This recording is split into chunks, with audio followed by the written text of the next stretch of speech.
Marshmallow Fanboy back with another review, this time of McFarlane Toys Fusion. This isn't the first time that these guys have sort of combined into one being, but in this case it was a storyline, a recent storyline in the current Batman Superman title where the Devil I can't remember the name, but was basically sending Justice League members after Batman and Superman, and they send Hal Jordan, and they want to get the ring off his finger, so they focus on getting the ring off his finger. The problem is that the Devil enchanted the ring, or I can't remember. He either enchanted the ring or Hal. So when Batman and Superman reach the ring, they both pour their will in to take it off, and it comes off and turns them into this. Now you notice the platinum one is mostly green to sort of reflect the Green Lantern. So this is actually a amalgamation of Batman and Superman and Green Lantern. It's Batman and Superman, absolutely. But it's Batman and Superman combined magically with the Green Lantern ring. So it's wearing the Green Lantern. It isn't that it's combined with the Green Lantern ring. It wears the Green Lantern ring. I'm pretty sure that was so hard. I remember so little of the story, but I remember reading it. It was very cool. But it did make me think, gosh, there's I was always a fan of the design of Composite Superman. I thought that was a really cool thing. And I know they've had a Funko Pop for a while, and Amazon has been showing it to me and going, hey, how about this? And I'm thinking, I would get that, except that I don't collect Funko Pops anymore. But I got on eBay and took a look around and found two figures that were inexpensive because they're not very popular. Found first appearance Composite Superman, and I found this Composite Superman, which is after Ed McGuinness's run in Batman Superman also. So I thought, what a better way to do this review than to show you Fusion and Composite Superman and Composite Superman. So let's take a closer look at the first appearance Composite Superman. Of course, it has a couple of others on the back. The only other first appearance one I have is the Batgirl one. For a while, that was the only version of Cassandra's character, which was cool. It was created by one of the creators were Kurt Swan, and it was back in the 60s. And I can't say that looks, because I'm not super familiar with Kurt Swan, but that absolutely looks like it was drawn in the 1960s. The Ed McGuinness one looks like an Ed McGuinness drawing. It's very cool. The proportions are nicely sort of Ed McGuinness-y, and you can see the other Ed McGuinness figures that he had. And I didn't get the Power Girl or the Supergirl figure, and looking at those likenesses, ugh. And the Joker one is ugh. Mitzelplick is pretty good. You can't really mess that up. Batman Superman, pretty good. You blew it on the women sculptors, and you blew it on Joker. So no wonder I didn't get any of these originally. But I did go back for Composite Superman, so that's something. As for Fusion himself, looks like he has the standard trading card and action figure stand. Has three kryptonite three green batarangs. He's got an extra hand.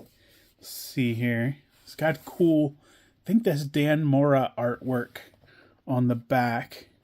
Dan Mora is a really good artist. Fusion, it says Batman Superman Fusion. Batman Superman World's Finest. So that's how they look in the package, but let's get them out and see what they look like in real life. Okay, now that they're out of the package, let's take a closer look at this grouping of Composite Supermans and Fusion. First, let's start with some of the heights. These guys, we know that Fusion is 7 inches. It's a McFarlane Toys. That's a standard. Let's see, it's about 6.5 inches for first appearance DC Direct Composite Superman, and 7 inches for the Composite Superman here, but that doesn't make any sense, does it? Let's see.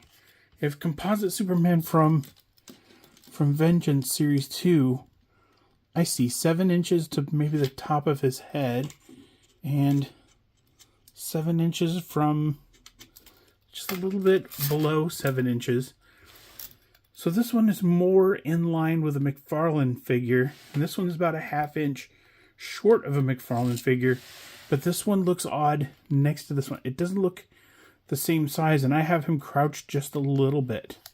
It's a little weird. I don't think that it would fit in with McFarlane Toys collection, either one of these guys, but they wouldn't look bad on your shelf. They're still the only 2 Composite Superman figures out, and they both have different bat logos, different S logos on them. They have different cape sort of combinations, different kinds of belts and everything. So it's still worth getting if you're into Composite Superman for some reason. I say that knowing that I'm kind of into Composite Superman. I kind of dig it. So let's go through. I'm not going to go through the articulation for all of them. Some of them are surprising. I'll probably go through a little bit of the articulation on these 2, but not so much on the McFarlane figure. It's pretty standard. I like that they have this sort of texture on the side.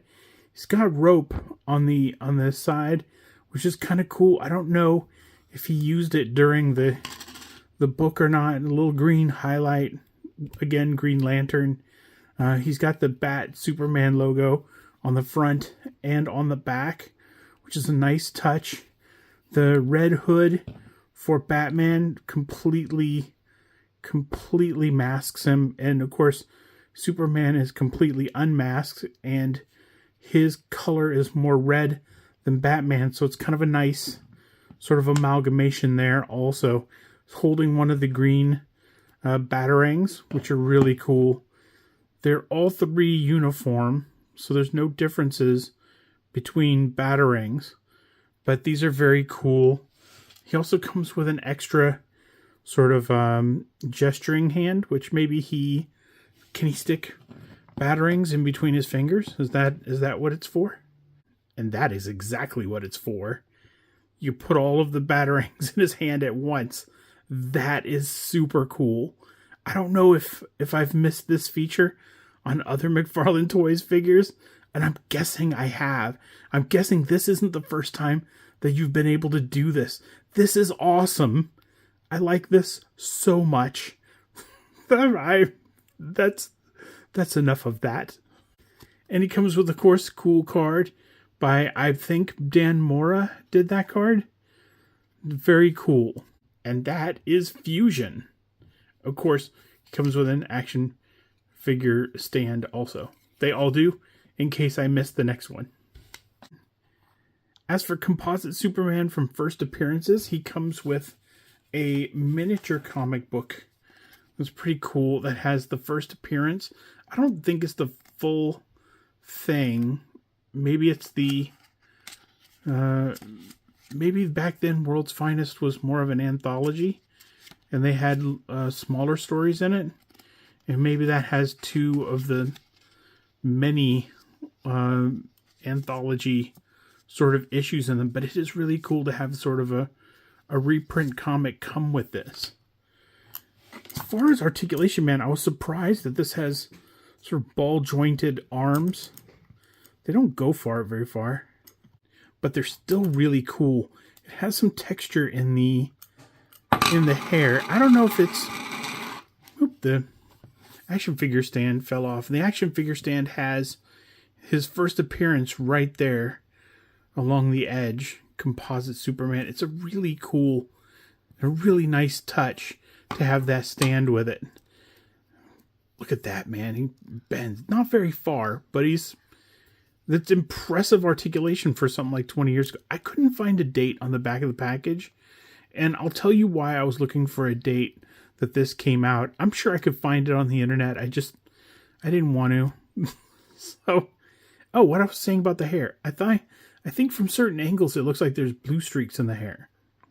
And I'm wondering if that's an optical illusion, sort of based on picking up color from the blue here, or what that is.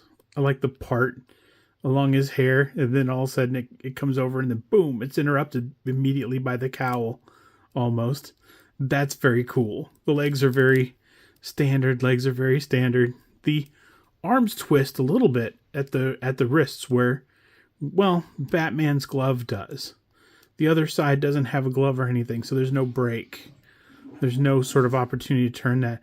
But it turns at the shoulder a little bit, so you do get a little articulation there. Now, why I was looking for the date on the package was because the cape is already tacky.